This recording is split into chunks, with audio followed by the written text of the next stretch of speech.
He's exciting.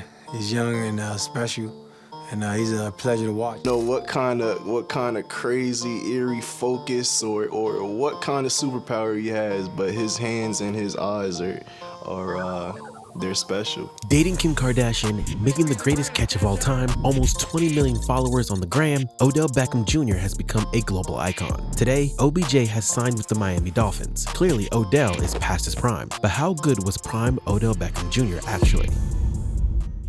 Odell Beckham Jr. was born in Baton Rouge, Louisiana on November 5, 1992. Odell's parents were both star athletes growing up. His father, Odell Beckham Sr., played running back for LSU for 4 years. His mother was a track runner at LSU. Odell's mom was pregnant with him while training for the Olympic trials. Odell even attended classes with his mom while she was at LSU. I bet you'll hear more about LSU as the video goes along. Odell would attend Isidore Newman School for New Orleans. Odell was a 3-sport athlete, playing basketball, track, and of course football. Odell would basically play anywhere on the football field for the Greenies football team. He played wide receiver, running back, quarterback, and cornerback. In his junior year, he caught 45 balls for 743 yards and had 13 total touchdowns. But as a senior, Odell took his game to another level. He would catch 50 balls for 1,010 yards and an astonishing 19 touchdowns. Odell would join Cooper Manning as the only 2 players in school history to reach 1,000 yards in one season. Later, we will get into Beckham and Manning's connection. Back in his senior year in high school, Odell would have 331 rushing yards and 6 touchdowns on the ground. Odell would end up being a 4-star recruit and would receive offers from many schools. Odell would stay home and follow his parents' footsteps, choosing Louisiana State University. Odell would be ranked 20th best wide receiver in his class. As a true freshman, Odell would start 9 games. He caught 41 balls for 475 yards and had 2 touchdowns. His team as a whole would finish with a record of 13-0 on the season. They would end up losing the national championship to Alabama 21-0. Odell would end up being named to the all-freshman all-SEC selection. Heading into his sophomore season, Odell would start his sophomore campaign with a bang, returning his first career punt return touchdown in college. He would finish his sophomore season with 43 catches for 713 receiving yards, adding 4 touchdowns on the year. OBJ would work hard entering his junior season, where he would take his game to the next level. Beckham would finish with 59 catches for 1,142 yards and 16 total touchdowns on the year. Jarvis Landry and Odell Beckham were among one of the best duos ever seen in college football at wide receiver. They'll eventually meet up in the NFL too. Odell Beckham Jr. would forego his senior season and declare for the 2014 NFL Draft. Going into the NFL Combine, Odell Beckham ran an unofficial 4.31 on his 40-yard dash. His official 40-yard dash was 4.43 though.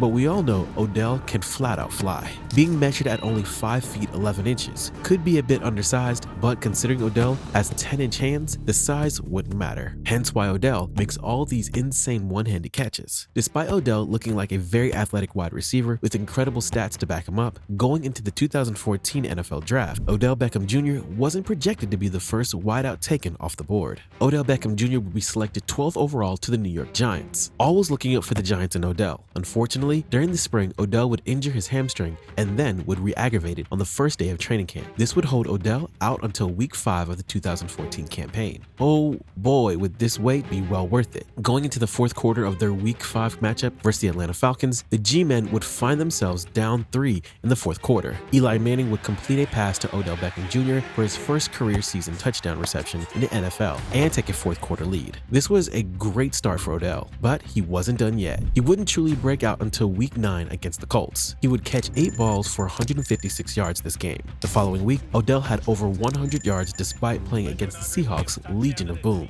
But in week 12, Odell Beckham would officially become OBJ. It was a Sunday night primetime game in Arlington, Texas on November 23rd in 2014. It was the start of the 2nd quarter where Eli Manning would roll out to the right on a play action fake and heave it 50 yards down the field to OBJ. Oh boy, was this an incredible moment. Odell had a generation of kids saying, "Odell me." Odell reflected on this catch 10 years later saying, "I didn't know that lightning struck. I didn't know my life would forever be changed. I didn't know the magnitude of the moment." Furthermore, Odell would finish this game with 10 catches for 146 yards and 2 touchdowns. To finish off his rookie campaign, OBJ would have 4 straight games with 130 plus yards. Odell would end up finishing his rookie season with 91 receptions for 1,300 yards and 12 touchdowns. Keep in mind, this is with Odell missing the first 4 weeks of the season. Odell would win AP Offensive Rookie of the Year and be selected to a Pro Bowl as well. Odell was even on the cover of Madden after just 1 season in the NFL.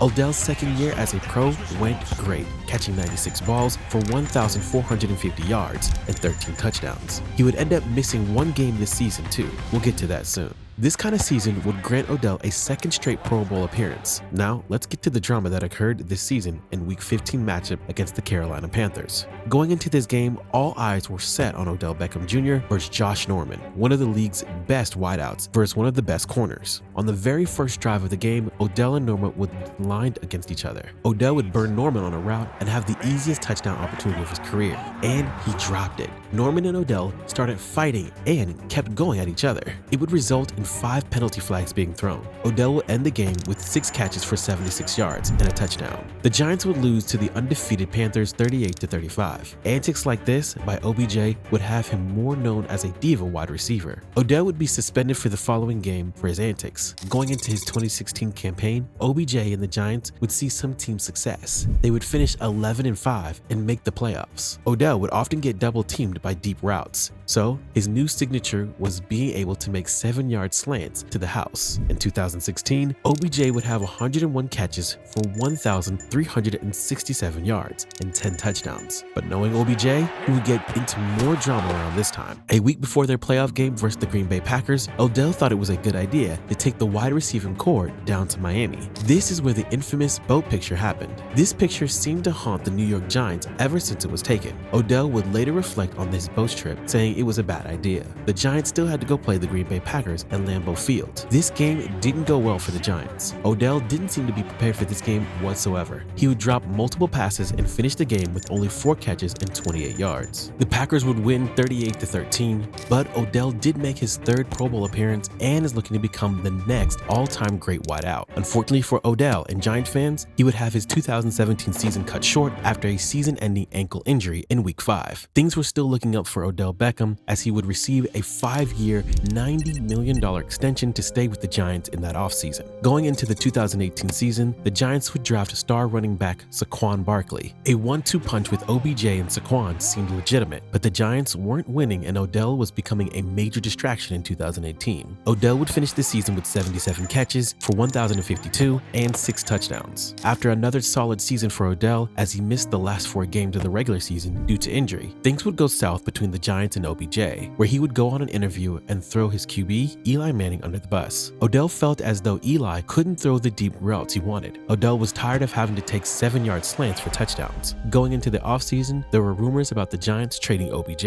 Giants GM Dave Gettleman would infamously say, "We didn't sign him to trade him." However, 2 months later, Odell Beckham Jr. would be traded to the Cleveland Browns. Odell felt as though this was a personal matter between him and the Giants, saying, "They sent me here to die." In his 2019 season with the Browns, he would have 74 catches for 1,035 yards and 4 touchdowns. The Browns failed to meet expectations, missing the playoffs entirely. Remember OBJ and Jarvis Landry at LSU? They've been reunited on the Browns as a duo. This would be the last season Odell played a full 16 games. Odell was looking good in his 2019 season, and the Browns were 4-2 on the season. But disaster would strike for OBJ. On the first drive of the Week 7 game, Baker Mayfield would throw a deep bomb to Odell in double coverage. The ball would be intercepted and Odell would go to tackle the defensive back. Odell would tear his ACL on this play and would be out for the season. The Browns would win their first playoff game since 1994 in this season. In 2021, the Browns were looking to make a deep playoff run with OBJ returning from injury, but Odell would struggle to be productive for the Browns. But then, Odell Beckham Sr. would make a post with a compilation of Baker Mayfield missing wide open throws to Odell. This created a big drama circle between Baker and Odell. Fans were pointing out that the Browns won more games and Baker played better when Odell was out. This would result in Odell Odell being cut from the Cleveland Browns. Days later, OBJ would go to the Los Angeles Rams. He would sign with them for the rest of the season. The Rams were looking to get to a Super Bowl. He would be wide receiver 2 alongside Cooper Kupp. In a smaller role, Odell would thrive, and well, he did. The Rams would make the playoffs, facing the Arizona Cardinals in the wild card run. Odell would have 4 catches for 54 yards and 1 touchdown in a blowout victory versus the Cardinals. In the next game versus the Buccaneers, Odell would have 6 catches for 69 yards. The Rams would win this game as well. Odell would take his game to the next level in the NFC Championship game, going for 9 catches for 113 yards. The Rams would be headed to the Super Bowl, and OBJ had his shot at a ring. It was time for the Super Bowl versus the Bengals. OBJ would take the Super Bowl, mossing Mike Hilton in the first quarter for a touchdown. Odell would have a ball thrown his way, and he would drop the ball.